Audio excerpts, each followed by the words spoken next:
The SA87 is almost universally regarded as the worst weapon in modern warfare. It's got a slow fire rate, an unholy amount of vertical recoil, and iron sights that are frankly unusable. For all these reasons, you almost never see this gun in multiplayer lobbies or Warzone.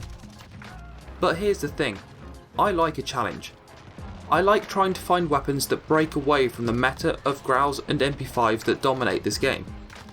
That's why I took it upon myself to give this gun a chance, to see what it's really capable of, and if it deserves the negative reputation that it's acquired. In my eyes, this LMG definitely has some potential, as I was able to drop plenty of nice kill streaks and high kill games once I'd figured out the ideal setup for it and the best way of using this weapon. This video is going to be me taking you through my experiences with the gun and showing you what I was able to achieve with it. I've included my optimal setup, as well as the best playstyle that I think fits this unique weapon. This is all to see if this gun is really as bad as players say it is, or if it's actually a hidden gem that more people should be using. I want to quickly start off with some weapon statistics and info that I think make a strong argument as to why the SA87 shouldn't immediately be written off as a terrible gun. If you're not interested in this sort of thing, skip ahead to this time in the video. The weapon has a base effective range of up to 50 meters before any damage drop off. That's insane. It's the longest of any LMG, and that's before you factor in any attachments that extend the range. Its damage stats are also excellent, as it deals 51 damage per headshot, which can make it a 2-shot kill. For chest to lower body shots, you're looking at 40 to 37 damage per bullet, making this gun a reliable 2 to 3 bullet kill. This is excellent, as it means that for medium to long range combat, you won't need to hit many bullets to drop an enemy. If you can get that recoil under control, which you definitely can, then you can really take advantage of this all to produce a powerful long range LMG. But first of all, this gun has two serious problems that need attention. These are the powerful vertical recoil and the disgusting iron sights. Without any attachments, this gun kicks wildly, and you'll have a huge amount of difficulty staying on target. Not that you'll be able to see any enemies anyway, because the iron sights are so unclear you'll often miss enemy players who are right in front of you. Fortunately, the recoil is an easy fix. The Merc foregrip brings it nicely under control, whilst also offering you improved hipfire accuracy, for only a slight trade-off in a minor loss of mobility. This is especially important for my specific approach to this weapon, which I'll explain in a moment. As for sorting out the iron sights, that wasn't quite as straightforward. One of the key strengths of this gun is its slow fire rate, which is ideal for medium to long range. With the recoil now sorted out, this gun can easily take out targets over huge distances and compete with snipers without a problem. At first, I experimented with the GI Mini Reflex and Viper Reflex sight. These offered great visibility, but the lack of magnification meant that I couldn't easily target players at extended distances. As a result, I didn't truly feel like I was getting the most out of the SA87's range. The obvious solution to this was to stick on a long range sight that would offer better magnification to make picking out faraway targets easier. As you may well have guessed from some of the gameplay I've been playing, I opted for the Merc Thermal Optic. This is because it offered the improved magnification at range, whilst also making targets easier to spot in the process. I also found it very easy to track cold-blooded players with this sight, so they didn't pose much of a problem to me. I am totally willing to accept that this is a controversial choice, as not everyone gets along with thermal. But what I would suggest for any of you wanting to give this gun a try is to use a sight that's better suited for long range use. Close quarter sights might be faster to aim with, but they won't help you hit those faraway targets. If you're one of these people who doesn't like thermal, then perhaps the 3x VLK scope or maybe even the sniper scope could offer you a better solution. One problem I did find with my choice of scope though, was that at close range it could become very easy to lose track of enemies.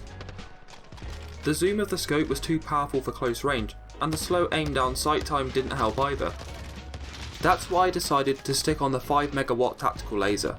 This increases the gun's hipfire accuracy and shortens the sprint to fire time. This is further enhanced by the Merc foregrip that I mentioned earlier. This means that, at point blank range, I can now reliably hip fire, and know that it should be enough to drop any immediate threat. Thanks to this gun's 2 to 3 shot kill rate, that's never normally much of a problem. Add in the 50 round extended magazine, which is pretty much essential for multiplayer, as the default 30 round clip this weapon comes with just isn't enough, and you're sorted. You yourself could use the tactical laser to shorten your ADS time, but for me, that would still leave me with the problems created by my thermal scope. I didn't want to compromise on my long range visibility, which is why I instead opted for the 5MW option. With the extended ammo capacity and improved close range handling, this gun is now a surprisingly effective all-rounder. A suppressor is also essential in multiplayer if you want to get more kills and enjoy longer kill streaks. Anything can work, but I prefer the monolithic suppressor for the range increase. So now that the attachments are all sorted out, how do you actually go about using this weapon? What playstyle does this weapon suit? What's the best way of getting kills with it? Well, in my eyes, the SA87 is best viewed as a control weapon. This gun is amazing for holding and dominating a specific small area, thanks to its great range and high damage output. The setup that I'm using is not geared towards high mobility, nor rushing objectives or throwing yourself at enemies. The slow fire rate of this gun doesn't lend itself well to fast-paced close quarters combat. Other weapons like SMGs or assault rifles will easily outcompete the SA87 at close range.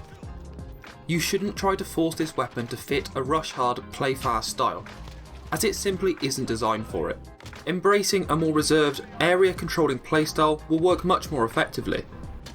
In each map, depending on which objectives the enemies had, I would get myself into a position that offered a good vantage point and was easy to defend. Overlooking high traffic areas, shooting into objectives would allow me to wipe out more enemies as they wouldn't be focused on me. I actually found myself playing areas between multiple objectives or spawns. This would allow me to pick up kills against enemies from multiple directions which I could rotate between. Not only could I target players on the objectives, but also players moving through the different sections of the map as they tried to join the main area where combat was taking place. This gun easily has the range and damage to be lethal across entire maps, which is why this sort of tactic works so well. Playing in this way allows you to avoid close quarters combat while still being able to pick up plenty of kills. It means that you can exploit the range and firepower the SA87 offers instead of trying to force it to perform at close range. As you'll have seen from the countless clips on screen, I tend to hold a small area, moving from angle to angle and point to point, allowing me to take on multiple enemies from multiple lines of sight. The great thing about this gun is that you don't need enemies to be close by in order for it to be effective. In fact, keeping enemies at distance works in your favour, as their weapons are far less likely to be effective, whilst the SA87 retains a great damage profile. Plus, if you're targeted by snipers, you can confidently challenge them, provided that you're accurate. Once I had this weapon set up and figured out how to actually use it, this gun pleasantly surprised me. Don't get me wrong, it has some big in-your-face problems that you're going to have to address if you want a chance of performing well with it. I totally understand why this would put players off initially, but really, once you've got used to the way this weapon handles and plays, it can be pretty impressive. It rewards accuracy and a predictive defensive playstyle. You're never going to be able to rush in and get loads of kills, as that's just not realistic. It hasn't got the fire rate or mobility to really excel at that sort of thing, so you shouldn't expect it to. If you can get into the rhythm of learning an area per map that you can hold and dominate, then it really can be excellent. Being able to challenge just about any player that you can see is a great strength for any weapon. I wouldn't say that it's easy to use, as it's not a spray and pray type weapon, but the learning curve for it isn't exactly steep.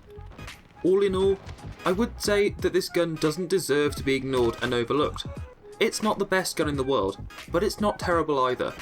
It's incredibly good at one specific thing.